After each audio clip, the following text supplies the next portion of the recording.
落水的时候，我差点没了命。我不会游泳，看着江燕和宋哲奋不顾身救起不远处的宋琦，绝望的海水一点点将我淹没。一旁的周逢恩救起我的时候，已是过了好久。他趴在我身前做心肺复苏，我吐了他一脸水，不光是肺里的，还有脑子里的。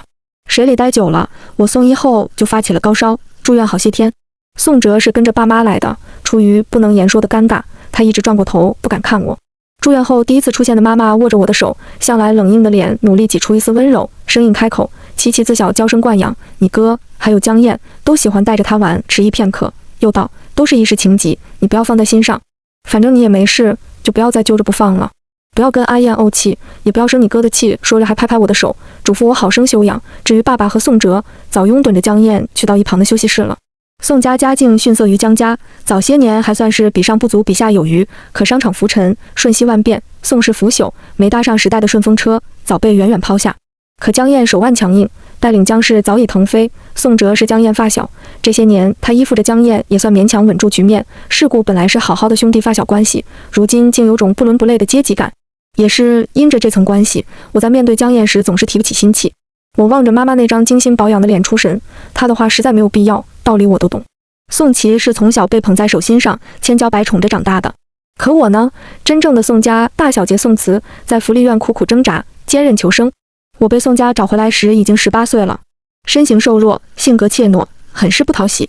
据说我是在3岁时悄悄跟着上学的宋哲出门，自此一去不返。宋家找了我好些时候，见实在没消息，也就放弃了。公安部虽然曾多次组织拐卖儿童基因采集，但我在的福利院实在太偏远，快成年时才第一次被数据库录入，其后顺理成章回了宋家。我第一次公开露面是宋琦的成人礼。我走失后的第2年，我父母收养了宋琦。宋琦原名李琦，他的警察父亲在一次抓捕行动中牺牲，母亲因丈夫去世后无力抚养残疾的大儿子和年幼的女儿而寻求社会救助。在媒体的牵线搭桥下，宋氏夫妇痛失爱女后收养烈士遗孤也就顺理成章起来。18岁那年，宋琦眼含热泪，语带哽咽地在他的成人礼上宣布了我的回归。那时他众星捧月，像个明媚的小太阳，向众人展示我的存在，眼含热泪，感恩上天让养父母寻回亲生女儿。烛光摇曳里，黑瘦佝偻的我和娇艳开朗的他同时定格。我坐在别墅的沙发上，默默地看着生活秘书收拾行李。事情已经过去这么久了，你还在闹什么？江燕沉寂的声音响起，显然情绪极差。等了很久，我扯了扯嘴角。你明明知道我不会游泳，闭眼吸气，努力把哽咽吞下。我以为你会救我，可你没有，宋哲也没有。即使强力压制，但瞬间涌上的委屈冲破了生理极限，不受控制的眼泪顺着脸颊滑下。秘书不知什么时候已悄悄离开，偌大的别墅只有我和江燕2人。日渐夜深，屋内灯光没有全开，他站在博古架后，面庞晦暗不明。我缓慢平复心情，拖着行李推开大门。他似是终于意识到我要做什么，用力捏住我的手腕，眉头紧蹙。绿城的合同我会给宋氏。他深深舒口气，努力压抑自己的情绪，想要什么列个清单给许秘书，他会给你安排。这件事就到此为止。江燕高大硬挺的身影笼罩在头顶，压迫的人心头发紧。我不禁沈笑，他当时做生意吗？还有来有往，被放弃的滋味一次就够了。我又不是犯贱，非要舔着脸让你作践。灰暗中我看不见他的脸，但想来也不好看吧。我缓缓抽出手，一字一句道，转告宋哲，既然同样是卖身，总不能厚此薄彼，一个妹妹是卖，2个妹妹一样可以卖。玄关灯光晦暗不明，江燕嗓子里发出一声嗤笑，我真不明白你为什么总是事事跟宋琦比。宋哲说的没错，你就是天生冷漠和自私。我忍无可忍，忽然抬手一巴掌重重扇在他脸上。江燕脸色骤然大变，像是看到向来温顺的兔子居然跳起来咬了人，又惊又怒。宋琦算什么东西？我的心像是火炭落入冰水，被浇熄灭前沸起最后的波澜。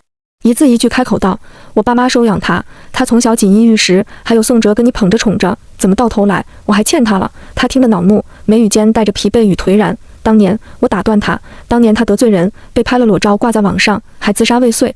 你难过自责的无法自拔，可跟我又有什么关系呢？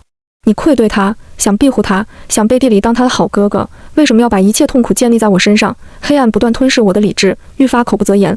老天怎么不淹死他呢？我第一次在他面前表露出对宋琦的恨意。他下意识松开我，往后退了2步，表情逐渐僵硬，耸入的喉结上下滚了滚，声音干哑，你恨他，也恨我。我慢慢挪动身体，轻轻倚靠在门上，努力控制情绪，小声道，江燕，我们就这样吧。黑暗中酝酿着不安的气息，他思忖良久，才开口道：“你知道你在说什么吗？”训斥的口吻夹杂着他常见的居高临下。宋慈，我不是非你不可。我挺直背脊，嗓音发凉。真巧，我也是。我的心意从未如此的坚定过。以后不要联系了。我跟宋琦的关系一开始并没有那么糟糕，可命运的麻绳让我们越缠越深，最终水火不容。18岁那年，我被宋家找回。第一次站在亮堂的宋家别墅，明亮洁净的地板映衬着我破烂的布鞋，拘谨又自卑。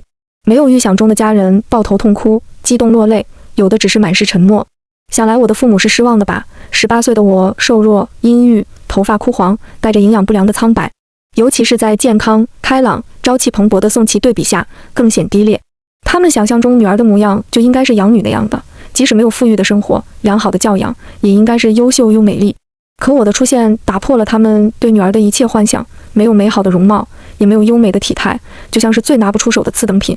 爸爸摩挲着手上的文玩核桃，吩咐着：“既然回来了，以前的事就不要提了，多向七七学学，不要丢了我们宋家的脸。仿佛我的过去是宋家最不堪的过往，被烧掉，被尘封，不该被提及。”宋哲的反应是最大的。这么多年来，他一直背负着导致我走失的罪责。我的回归不仅让他卸下了沉重的包袱，也让他找到了发泄口。找个麻烦回来，他淡淡扫了一眼，似笑非笑，拉起宋琦离开。宋哲对我的恶意从不掩饰，他不明白江燕为何会气从小一起长大的宋琦不要而选择晚来的我。都说爱情不分先来后到，可江燕的字典里从来没有这个词。他素来冷清，活得像是苦行僧。在我出现之前，所有人都以为他将会在适婚年龄与一位正当其时的女性以联姻的方式谈一场互惠互利的商业合作，顺带完成娶妻生子的任务。可他在25岁时识破惊天的钦点我为他的未婚妻，人人都说我不知道使了什么手段，勾得江燕鬼迷心窍。宋琦钢琴比赛夺冠庆祝那日，宋哲当着包厢所有人的面问出了困扰他许久的问题：“你的品味什么时候这么差了？”完全不在乎当时我正坐在他对面。众人眼里的轻蔑和讽刺潮水般向我袭来，巨大的羞愤让我甚至不敢抬头。江燕转动着打火机，漫不经心：“差吗？很好看啊。”满是沉默。宋哲一直盯着我，没有错过我脸上的难堪，嗤笑出声：“原来你也看脸啊！回家这么久，我早已脱离刚找回时的干瘪枯黄，精致动人面庞足以让宋琦自惭形秽。”聚会不欢而散，可后遗症却在黑暗中酝酿勃发。曾经的宋琦是宋家骄傲的小公主，名利场中最得意张扬的那一个。虽然是养女，但是当年的收养仪式办得极其盛大，又因着烈士遗孤这么个标签，从小活得顺风顺水，奢靡生活和高高在上的姿态早已得罪了许多人。可自我回家后，宋琦的待遇直线下降，跟班们不再围着他众星捧月，同圈子的二代们转而向我交好。一开始他只是一些情绪上的落差，还不算严重，直到我被江燕钦点为未婚妻，昔日的风光成了扎向他最利的毒刺。宋琦以前眼高于顶，没少得罪人，一遭败落，以前的仇家怎么会放过落井下石的机会？他遭到了霸凌。你知道如何精准地毁掉一个人吗？否定他的成绩，否定他的未来，将他所有的一切都全盘否定。宋琦的钢琴冠军被取消，有考生家长实名举报，并在网络上发布了考试视频。宋琦的冠军本身就有水分，又掺杂了富二代的标签，网上物议沸腾。很快组委会就发布公告道歉，并取消宋琦成绩。这下他彻底成了过街老鼠，哪怕后来宋哲江燕出手压下了舆论，可他在圈子里的名声也败坏了。后续的发展如脱缰的野马，宋琦被朋友孤立欺负，被拉到厕所扇巴掌，甚至等我知道的时候，宋琦的裸照已经满天飞了。那段时间家里气氛分外压抑，宋哲如同一只被激怒的野狗，见人都要扑上去咬两口。江燕也陷入愧疚的情绪难以自拔，霸凌宋琦的人被他们送进了监狱，连带他们家人也受到了波及。可迟来的报复无法抚平宋琦受过的创伤，他成了一朵备受怜惜的娇贵花朵。霸凌的后遗症在宋琦身上逐渐显现出来，他开始自残，并惧怕每一个靠近他的人，除了江燕。我接到消息赶到医院时，宋琦苍白脆弱地依偎在江燕怀里，病服上渗透着星星点点的血迹。我的到来像是触动了什么开关，他歇斯底里地冲我嘶吼、哭泣，甚至捡起手边趁手的水杯砸向我。玻璃杯砸破我的头，可破碎的碎片却也反弹回去，划伤了他的面颊。一时间，病房飞溅着喷洒的鲜血，分不清谁是他的还是我的。不要打我，不要打我，江燕哥哥，救救我！宋琦颤抖着躲在江燕怀里，崩溃落泪。我被一旁的宋哲一把推倒在地，他心疼地朝宋琦探去，却慑于一旁的江燕，双手紧握成拳，又愤愤收回。眩晕中，我寻求妈妈的怀抱，在碰到她时，却被她一手挥开。精致的脸上写满了对我的不满。你就这么迫不及待要来炫耀吗？你怎么可以这么贱？说话间，他死死地盯着我颈间的红痕。混乱中，我衣领被拉了下来，露出江燕留下的痕迹。我跟江燕的关系早已心照不宣，她此时的发难更像是为她可怜的养女打抱不平。在她心里，宋琦都自残了，我应该诚惶诚恐，满心愧疚才对，怎么还可以若无其事地跟宋琦的心上人亲密亲热呢？一个母亲对自己的女儿进行荡妇羞辱，只为安抚另一个女儿，一切都十分可笑，却又理所当然，甚至是留下这些印记的江燕也不赞同地凝视着我。天旋地转间，我几乎喘不过气，勉强睁开眼睛，望着眼前的人。一直以来，妈妈在我面前都是金贵、优雅又客套疏离的，我从未见过她如此色厉内荏的一幕。从前只以为她是内敛含蓄，到底还是爱我的，却原来只是我一厢情愿。我只是想探望宋琦，我的声音因虚弱显得格外底气不足。你不来就是最好的关心，尖利的嗓音划破我的耳膜。要不是你，琪琪怎么会遇到这种事？你就是个丧门星。他说的恨恨，咬牙切齿。我像一个小丑，旁观着家人、男朋友对宋琦的关爱，伤口鲜血滴落一地，却无人在意。宋琦的自残唤醒了所有人的内疚，他们迫不及待地想要补偿他，可补偿的方法却是靠掠夺我来实现。他光明正大地入侵我和江燕的生活。他出院那天，我正在婚房养伤，看着出现在别墅门口的宋琦，不禁愣神。江燕抱着他，径直推开门，让他躺在主卧的床上。见我呆呆站在门口，方才清冷开口：“宋琦身体不好，这边离医院近，方便些。”又继续开口：“你平时没事，也可以帮着照顾这些。”我沉默半晌，抿了抿唇：“宋氏破产了吗？”他皱了皱眉：“我直视宋琦，宋哲连保姆都不给你请了，他就这么讨厌你？”宋琦被我冷冽的目光看得发麻，委屈地转向江燕，眼圈微红：“还是不要麻烦阿慈了，他天天养尊处优的，有什么麻烦的？”宋琦嘴上说着离开的话，手上却默默挽住了江燕的胳膊。江燕安抚性朝他笑笑，让他安心休息，拉着我离开卧室。我不想宋琦看见我的难堪，倒也配合离开。走得远了，方才一把甩开他紧箍的双手。他难得见我黑脸，略有些惊讶：“你在生气？”又捏了捏眉心：“为什么？”他认真的疑惑打得我溃不成军，满腔愤怒化为无言的委屈。这是我们的婚房，为什么要让宋琦住进来？眼泪控制不住地落下来。我的失控让他莫名烦躁，道：“宋琦他受到很大的伤害，精神状态极不稳定，你们是姐妹，为什么不能体谅他的呢？”我仰头看他，体谅他？那你擅自把他带回我们的家，是不是从来没有想过要尊重我？江燕不悦：“你想要什么尊重？拈酸吃醋也要讲时间场合。宋琦不会威胁你的地位，用不着草木皆兵。”他眼里的审视凌迟着我的尊严，我用尽全力维护着的自尊，仿佛只是一个为了吸引他注意的小伎俩。江燕的语气颇为不耐：“好好照顾他，这是你欠他的。他本不用遭受这一切，这是他给我的解释。”此后，宋琦住在我的婚房，与我的未婚夫朝夕相处。时间越久，我愈发沉默，他眼里的不甘也愈发浓重。故事的爆发需要一个转折点，这个时间很快来临。江氏集团越做越大，宋哲和爸爸看得眼馋，他们迫切希望能够绑在这艘巨舰上分一杯羹。无论是发小、世交还是男女朋友，都不是稳妥的保障，只有婚姻才能保证宋氏与江氏真正的结合。他们催促着我和江燕结婚。可能是我难得一见的志气，让江燕开始审视和我的关系。对于爸爸和宋哲的催促，顺水推舟应了下来。我们的婚礼开始提上日程。随着婚期临近，我却心绪难安。婚前派对上，看着宋琦拉着他的残疾哥哥登上游艇时，心头大石反而落了地。Party 上一片热闹，人群簇拥着江燕敬酒，觥筹交错间，我侧身离开人群。远远的，周逢恩端着红酒向我示意。夜晚的海风吹得人发冷，我在甲板上静静等着宋琦和李明成的到来。宋琦来找我，李明成不远不近地跟在后面。他满面憔悴：“阿慈，你一直很讨厌我吧？你一定觉得是我抢了你的身份，占了你的人生，所以明明知道我喜欢江燕哥，却还是要把他抢走。”他情绪激动男人，一把抓住我的手，我冷冷看着他，不说话。身后传来声响，我没有回头，静静地看着他表演。我总是事事不如你，我跟江燕哥哥一起长大，可他还是喜欢你，爸爸也是。话音刚落，他哭得不成样子。他自怨自艾的样子真丑，可话里的真真假假也就偏宋哲那个傻子。他没提妈妈和宋哲，因为他们的偏心瞎子都看得出来。江燕是喜欢我，可还是让他光明正大入住我们的婚房，睡我精心挑选的床垫。爸爸也喜欢我，是因为我是他亲生的女儿，且能给他带来真切的利益。我默默抽出被他抓住的双手，不想配合他演戏。比你优秀，不是理所当然吗？所以你大费周章来找我，就是为了控诉我过得比你好。我是个阴暗的人，见宋琦的第一眼就非常讨厌。我走失时已经有记忆了，虽然模糊，但我清晰地记得我也是被父母疼爱过的。在福利院的日子，我曾无数次担心我的父母是否会因为我的走失而痛苦、伤心、难过。可在我不知道的地方，他们已经有了另一个疼爱的女儿，家庭和睦，其乐融融。宋琦仿佛被我的不按常理出牌打乱了节奏，哽咽一下，复又继续开口：前段时间我的任性给你和江燕哥哥带来许多麻烦，如今我已经想通了。阿慈，我祝福你。他努力瞪大眼睛盯着我的身后，倔强的不让眼泪掉落，可那被深深压抑的难以下咽委屈依然还是变为了哭腔。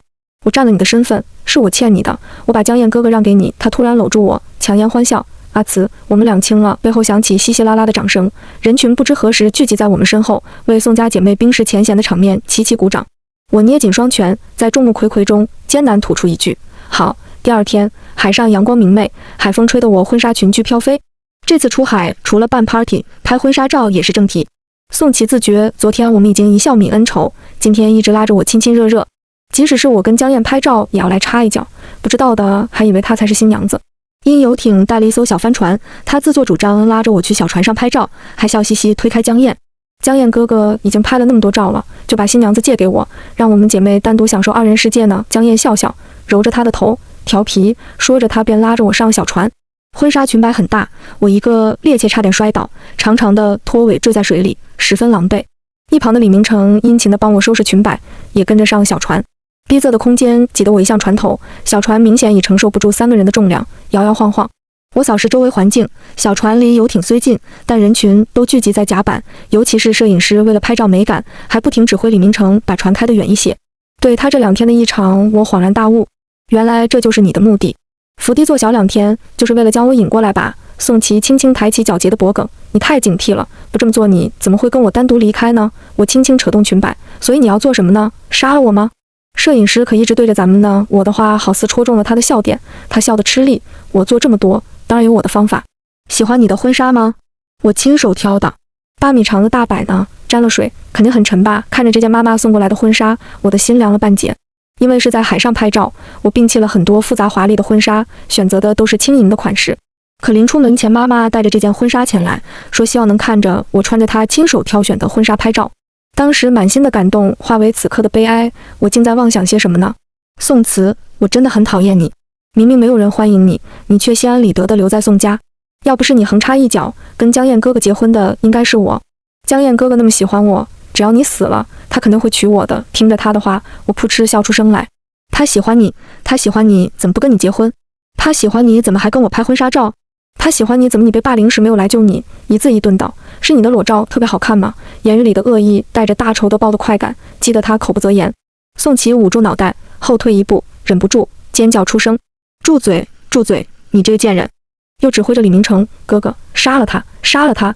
李明成闻言，猛地向船舷扑过来，剧烈的晃动引得小船失去重心。几番慌乱中，小船猛地翻转开来，冰凉的海水瞬间将我们淹没。小船的倾覆惹得甲板上一阵慌乱，扑通扑通几声，跳下来几人，却去的是另一个方向。眼睁睁看着江燕离我越来越远，沉重的婚纱拉着我直直下沉，目之所及之处白茫茫一片。时间回到现在，我跟江燕算是不欢而散。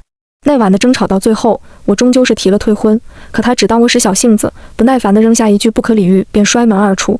这些年两家宋氏攀附江氏为生，他又和宋哲穿一条裤子，退婚这话一出就被他俩掐灭了，还惹得爸爸打来电话训诫。可结婚终究是2个人的事，新娘不愿意出席，新郎总不能唱独角戏吧，于是结婚的日子被无限搁置。当我拖着行李到处找酒店时，周逢恩已等候多时。哟，离家出走，老旧的越野车停在我面前，车窗内探出玩世不恭的脑袋。这个一腔孤勇不惜跟父母闹翻也要从警的公子哥，大咧咧地拦住我的去路。我白了他一眼，瞎子都看得出来，示意他抱起箱子，自顾自打开副驾驶座坐了进去。这就是你对待救命恩人的态度。周逢恩安置好行李箱，又坐回驾驶座，方才问道：去哪儿？我沉默一会儿，方道：我要见你们领导。此话一出，他不禁捏紧了方向盘，打着哈哈：什么领导？我这是休假呢！我打断他：我知道你们在调查江燕，我可以帮你们，但我有条件。他脸上的笑容慢慢淡去。什么条件？我攥紧手心的 U 盘。李明成，他该死！周逢恩愣了愣，虽然不知道发生了什么事，但看起来我们应该感谢宋琦兄妹，他没想到居然这么快就找到了突破口。是啊，我平静道，托他的福，多亏了他，我才能借着由头拔了别墅的电源，还砸了监控，拿到江燕深藏的资料。可也因为他，我变成了自己都讨厌的人。我拿着宋琦的照片找上他时，他哥哥李明成正在举行婚礼，看着他残废哥哥一瘸一拐地穿梭于亲朋之间，笑得好不快活。我的婚礼取消了，他倒是当上了新郎官。我的出现让宋琦格外心慌。我来意不善，他心知肚明。过去半年，他和江燕公然出双入对，公司里私底下都称呼他为小老板娘。这些风言风语本来传不到我耳朵里，可自从我单方面取消婚礼，圈子里的议论愈发明目张胆了。直到手机里传来各种照片，宋琦强装镇定，做事拦我：“阿慈，这是我的家宴，请你离开。”我不为所动，一旁的保镖不顾他的强力挣扎，箍着他往后移去。门口的动静引来了宾客的关注，宋琦母亲和继父向我慌乱奔来，我却侧过身直奔主席台，取过话筒。一旁周逢恩早已把照片投到大屏幕，照片上江燕紧闭双眼，脸颊晕红，49岁睡着了。宋琦的嘴唇轻轻碰触她的面颊，虔诚又卑微。我是江燕的未婚妻，感谢宋琦小姐一直以来对我未婚夫的照顾，无以为报，特来感谢。宋琦哥哥李明成疯了一般朝台上扑来，你这个千人骑万人压的贱人！周逢恩一把拉开我，转身横扫，将他踢倒在地。李明成弓在地上宛如一只煮熟的死虾。我冷眼扫过他，急什么？还没轮到你呢。强奸犯，我的话在李家亲友间炸开了锅。宋琦一家是烈士遗属，这个身份一向是让人肃然起敬的，尤其是烈士儿女，更是让人心疼又爱护。老大李明成身有残疾，小女儿宋琦被宋氏领养，亲戚间谈起来都是与有荣焉的。可没想到，看上去都是外表老实，内里藏奸。亲友的窃窃私语击溃了宋琦的心防，他冲破阻拦，抢过话筒，浑身发抖。假的，都是假的，这些照片都是 P 的，我没有当小三。转过头面向我，坚毅又忠贞。宋小姐跟江总的恩怨不应该牵扯无辜，你的行为已经涉嫌侵犯隐私，我已经报警了。我嗤笑，你自己在公众平台发布的照片，竟也要栽赃到我头上吗？我是高高在上的白云，怎么能让地里的淤泥沾染分毫呢？宋琦的小号是我无意间发现的。有一年，集团发布新品，江燕作为发言人被集团账号引流，赚取了不少的热度。我跟她的订婚照至今还被官博置顶。热度过去，她也不是娱乐圈人，不会营业，没有粉丝，官博下面却每天都有人来表白，头像还是 P 的我和她的订婚照。这蠢出天际的操作由不得宣发人员注意。在那方不为人知的天地里，她肆无忌惮地宣泄着对江燕的爱而不得和对我的无边恶意。甚至不用我自己动手，工作人员仅根据时间排序就整理好了所有的证据递到我手上。宋琦的脑子我一向是不予置评的，同样是自小精英教育，宋哲精得跟猴子似的，宋琦却蠢笨如猪，重点都抓不住。这么说，你是承认李明成是强奸犯了？宋琦脑子嗡的一声，当即声嘶力竭，有什么事冲我来，我哥哥是无辜的，你不要污蔑他。我的话太过于劲爆，在场的宾客纷纷坐不住站起身，其中有几个关系亲密的忍不住出声呵斥。宋小姐，这话可不能乱说。李明成兄妹的父亲过世后，他曾经的同事战友们对他们家都颇为关照，此次婚礼更是来了不少。我看着眼前衣着制服的中年大叔们，不禁为他们感到不值。越过他们，视线对准门口的王美芝，点头示意。接下来该他上场了。王美芝是我托周逢恩找来的。跟江燕闹翻后，我独自在外生活，借着身体不好的名义，我让周逢恩找她当白天保姆。王阿姨年纪不大，离异，有一个稚弱女儿跟着前夫。我因为心情不好，吃饭喝药也不怎么上心，她总是劝我，小慈啊，人这辈子总要遇到各种坎，跌一跤再爬起来，伤口还是疼，可疼完了结了痂，路还要自己走。我窝在沙发上，整个人埋在被子里，就着王阿姨的手喝粥，药熬好了就在厨房，还烫着呢，晾一会儿再喝。她叮嘱我不要偷偷倒掉了，多喝药，好得快。质朴的话语让我不禁失笑，我看着她的眼睛却笑得有些鼻酸。时机正好，容不得我拖延。好了，王姨，我不是小孩子了，别担心我。我拿过一旁服装袋。对了，王姨，我前几天买的衣服有些大了，懒得退。小薇不是快过生日了吗？你看看喜不喜欢？嘿呀，她拘谨地站起来，双手在围裙上擦了擦。这怎么好呢？这么贵的衣服又不耽误功夫，我一会儿就拿出去退了，不要浪费钱了。我拉过她的手，别呀，就当是送给小薇的礼物了，别跟我客气。下午你就好好陪陪孩子，我给你放假。她孤身一个女人在外打拼，白天照顾我，下午准时走，匆匆忙忙的。问他说是女儿偶尔会来看他，可时间不定，他怕错过孩子，总是每每回家等着。难得的假期，他确实也很珍惜，跟我客气两句，到底还是接下了袋子。收拾完屋子，他欢天喜地的走了。夕阳西下，满是寂静，想起王姨谈起女儿时眼里溢出来的笑，我抬手给了自己一巴掌，鳄鱼的眼泪从眼眶滑落。宋慈，你真该死啊！周逢恩来的时候，我正翻着宋琦的小号。第二次落款时间正是我落水那天，意思很隐晦，但我却心知肚明。这是第二次江燕抛弃我，选择他。阿慈，我抬头，双眼微红，长时间没有眨眼，干涩的疼。你来了。周逢恩默然，在门口踟蹰着，不敢靠近。王姨见到小薇了，她哭了吗？我盯着她，胆怯又虚伪，眼泪汹涌。他脸色微沉。那个畜生，小薇身上有多处撕裂、骨折，还有内出血，除此之外还有多处旧伤。至少2年，浓重的愧疚袭上我的心头，心揪着疼。是只有小薇，还是喉头哽咽，无法问出多余的字眼。沉默侵袭整个空间，我绝望瘫倒在沙发里。周逢恩，我是不是很虚伪？知道我为什么答应和你们警方合作吗？他一怔，理所当然道：当然是你嫉恶如仇，不愿与罪恶同流合污了。我掩面自嘲，我没你想的那么高尚。明明知道他们不干净，却一直装作没看到。可他们不该对那些女孩子下手，本就是不知事的孩子，却被迫承受了成人的恶意。可施暴者却得意洋洋地享受人生。这个社会不该是这样的。周逢恩口中的畜生是宋琦的哥哥李明成。当年他们的父亲因公殉职，我父母收养了年幼的宋琦，而李明成因为年纪大，又是残疾人，不得我爱面子的亲生父母的喜爱，一直跟着亲生母亲生活。这些年因宋琦的缘故，宋策和江燕没少帮助这位异父异母的好兄弟。2年前，宋琦软磨硬泡江燕给他开了家天使洗车行，员工都是些特殊群体人士，其中有不少是智弱儿童。因为洗车行的公益性质，开业后热度居高不下，2年了，居然经营得有声有色。可正是因为如此，才引起了我的注意。李明成是什么人，我再了解不过了。好吃懒做，耍横斗狠，走路上碰到都会嫌他脏了眼。你说他会踏踏实实做事，鬼都不信。所以拿到私家侦探查到的资料时，我虽然愤恨又恶心，却有种果不其然的释然。我忘不了接到王阿姨电话赶到警局时的场景，一向温和柔顺的王阿姨哭得撕心裂肺，脸上是疯狂的仇恨和绝望，眼泪横流，几近崩溃。她跪在地上冲我疯狂磕头：宋小姐，求求你，求求你，帮帮我的孩子，我的小薇啊，她才16岁啊。小薇，是妈妈对不起你，是妈妈对不起你。我抱着眼前这个陷入疯狂的母亲，心揪得生疼。这一瞬间，什么宋琦，什么江燕，什么报复全都席卷一空，只有深深的自责。王姨一生颠沛流离，早年丧父，母亲改嫁扔下她跑了，跌跌撞撞长大，好不容易在大城市安家落户嫁了人，丈夫却是个酗酒家暴的。她怀孕被男人打得早产，生下个傻乎乎的女儿。可即使这样，小薇也是她最珍视的宝贝，世上唯一的亲人。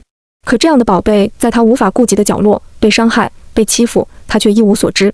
要不是这次提前下班去前夫家看孩子，根本不会注意到小薇的异常之处。王美芝到前夫家时，那人正喜滋滋喝着小酒，数着手上的钞票。进门时，她忍不住打了个寒战。前夫酗酒，每次喝酒后就会往死里打她。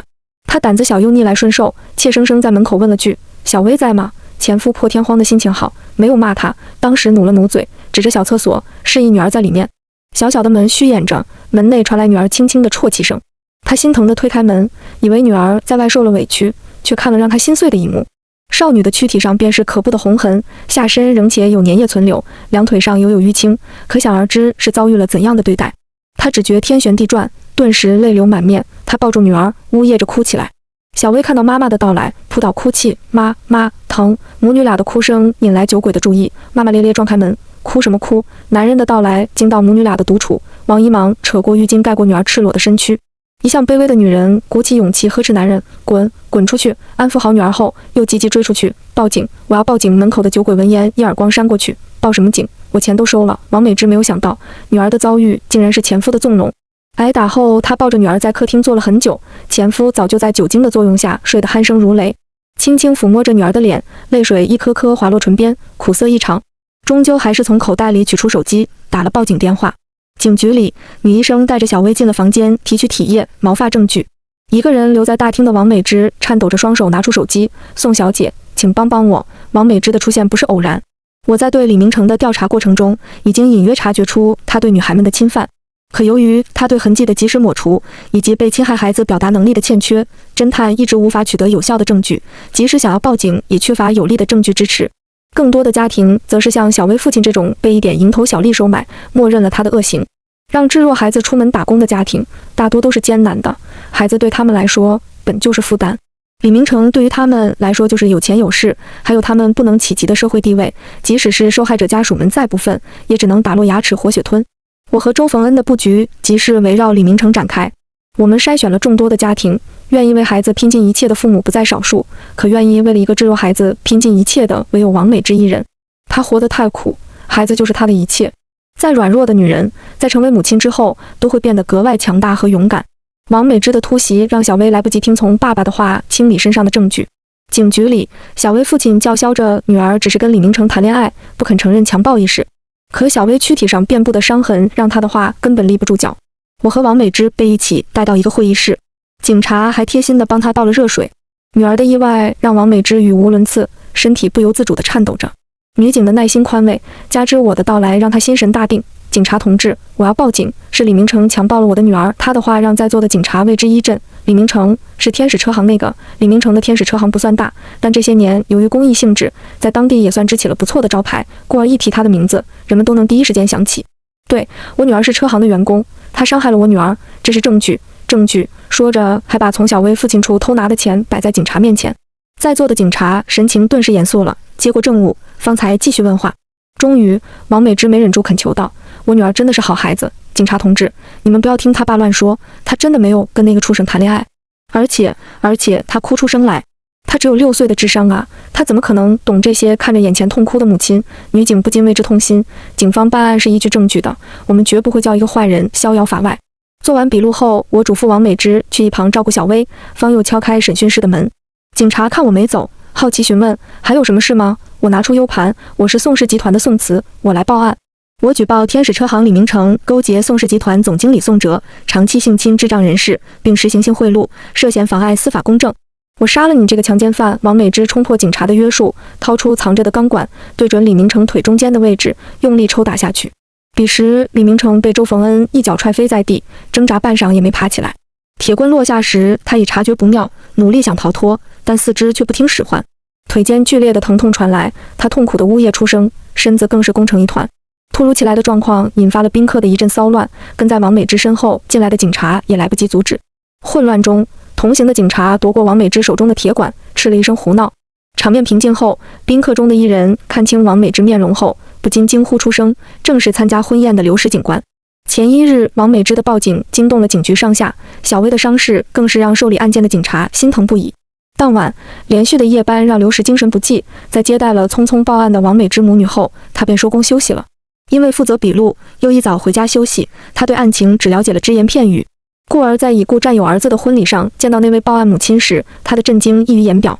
他疼得站起身来，指着其中一个警察问道：“欧阳，你们这是干什么？”姓欧阳的警官难过地看着自己的师傅，不忍告诉他疼爱了多年的战友的儿子是一个强奸犯的事实。为首的警察见他为难，把逮捕证摆到他面前。刘老，李明成涉嫌强奸，这是逮捕证。一众老警察齐齐脸色煞白，难以置信地看着眼前的逮捕证，半晌说不出话来。李家的愁云惨淡没有影响宋家多少，甚至他们还颇有兴致地约我在一家私人会所见面。周逢恩本想陪我一起来，但我阻止了他。你算是我什么人呢？气得他甩开车门头也不回。下次我还管你我就是猪！我看着他气呼呼走远的背影，欲言又止。到会所时只有我一人，无论是宋家父母还是江燕，都不是等人的性格。时间久了，我也习惯了早到。窗外迷蒙的雨幕让我不由想起5年前第一次见到江燕的场景，也是在傍晚，也是在下雨。那时我刚回宋家，学业上的吃力让我不禁花了更多的时间在学校。司机师傅每接了宋哲兄妹，便被催促着离开，我也习惯了晚上一个人走回家。阴暗潮湿的傍晚总会发生很多意外，雨水飘湿我赤裸的后背，凉意渗透进骨子里。污泥满地的巷子里，江燕逆着路灯走进我的世界。那场雨是我第一次觉得生命有光。开门声打断我的回忆，我抬头望去，爸爸妈妈、宋哲、宋琦以及江燕，从来都是整整齐齐的出现，仿佛他们才是一家人。妈妈拉着宋琦，柔声安慰他，看见我却拉着脸。来了不知道叫人，真是没有教养。我沈笑，谁让我没有妈妈教呢？我强硬的反击噎得他如鲠在喉，瞬间变了脸色。没意思，脑子清醒后，连跟他们废话的劲头都没了。江燕进门后就一言不发，眸光沉沉。我似笑非笑，有什么话一并说吧。我赶时间，我一向是脾气很好的人，可阴冷的天气和不好的回忆让我不想维持体面了。我真的很讨厌你，明明没有人欢迎你，你却心安理得地留在宋家。要不是你横插一脚，跟江燕哥哥结婚的应该是我。江燕哥哥那么喜欢我，只要你死了，他肯定会娶我的。杀了他，杀了他！我玩弄着手上的录音笔，欣赏宋琦发抖的身子。都说了我警惕性高，你怎么就不长脑子呢？够了，够了！宋哲扑上来，打落录音笔，还用力踩了踩，零件破碎声响彻包间。我抬手一记耳光，扇在他脸上。这东西我还有100个，你毁得完吗？他没有想到我说打人就打人，而且打的还是长久以来一直居于上位者的他。身体微微晃动，捂着脸，难以置信，你居然敢打我！说着，抬手就要向我挥来。抬头闭眼，可想象中的巴掌没有落下。我撇过头，江燕脸色难看地抓住他的手腕，目光望向我，森寒幽深。为什么不告诉我？我就这么不值得你信任？灯光很亮，他的每一种情绪都清晰可见，恼怒的、失望的，还有一丝脆弱，所以怪我喽。我直起身子，与他对视。是你教会我不要去奢求不属于自己的东西。又环顾四周，我知道在你们心里，我比不上宋琦。长吸一口气，所以我只动李明成。这个录音我会删除。那录音你真的删了？正准备启动车子，周逢恩猛地拉开车门钻了进来。不是说不管我吗？看着身边人样样不乐的撇嘴，我没继续招惹他。证据不足，根本没法定宋琦的罪。况且我们的目的已经达到了，不是吗？无论是手头的录音，还是我先发制人的态度，都是为了让江燕相信我的目的只是李明成而已。这次无论宋琦怎么哭闹求情，他都不会再管这事，没有他的插手，接下来的行动才会顺利得多。警方的后续调查有条不紊地进行，浑水才好摸鱼。我望向他，短时间内江燕不会察觉，希望警方的效率不要让我失望。政府真有心去办一件事，那就一定能成功。随着李明成的入狱，警方很快掌握了大量证据。这些年来，他们借着李明成天使车行的名头，囚禁控制年幼的女孩们实施性贿赂。李明成的电脑中存放有大量的视频证据。眼见大势已去，李明成果断选择对警方开口。很快，警方就下达了对宋哲的拘捕令。与此同时，相关涉案人员被依法扣押，接受纪委调查。江燕此时才意识到不对劲，可是已经来不及了。一环扣一环，更重要的是，我向周逢恩提交的证据里，不仅有他隐藏的账本、偷税明细、行贿账户，还有江氏洗钱以及涉黑的证据。这些证据足以将一个蒸蒸日上的集团彻底打垮。江燕犯下的罪过不小，以洗钱为首，故意伤害、非法集资、行贿、妨碍司法公正等等。宋哲和李明成也涉嫌强奸、行贿、强迫交易多项犯罪。开庭那天，我没有去现场，满是寂静中，我安静地等待法律对他们最后的审判。门外日光和煦，温暖的春风吹化了残雪，也吹散了18岁的阴霾。晚安。